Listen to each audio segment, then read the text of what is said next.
So అందరికీ వచ్చే ఘోరమైన డౌట్ ఏంటంటే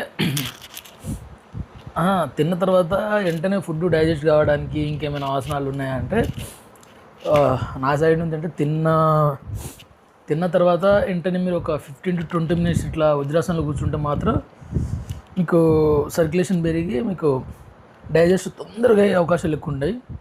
సో మీరు అసలు మర్చిపోకుండా ఇది అలవాటు చేసుకోండి. అంటే ఒకటేసారి డైరెక్ట్ అంతసేపు ఏం అవ్వదు. మీరు మెల్లగా 2 minutes, 3 minutes, 5 minutes, నేను మ్యాక్స్ ఒక 15 to 20 minutes ఇట్లా కూర్చుంటా. డిపెండ్స్ ఆన్ మీ స్టామినా బట్టి.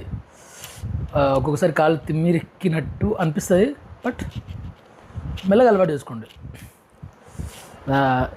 ఇప్పుడు నేను ఫ్యాట్ లాస్ జర్నీ స్టార్ట్ చేసినప్పటి నుండి నేను ఇది అలవాటు చేసుకున్నా. స్టార్టింగ్ కూడా ఉండే, బట్ ఇప్పుడు కంపల్సరీ తిన్న తర్వాత డెఫినెట్లీ ఇది చేస్తున్నాను. ఇది అసలు మనకు చాలా ప్లస్ అవుతుంది. డోంట్ ఫర్గెట్, మనకు చాలా యూజ్ అవుతుంది. బ్లడ్ సర్క్యులేషన్ పెరుగుతుంది, అని బాగుంటుంది. వెయిట్ లాస్ ఎవరైనా చేసే వాళ్ళు ఉంటే ఇది చాలా యూజ్ అవుతుంది. Don't forget to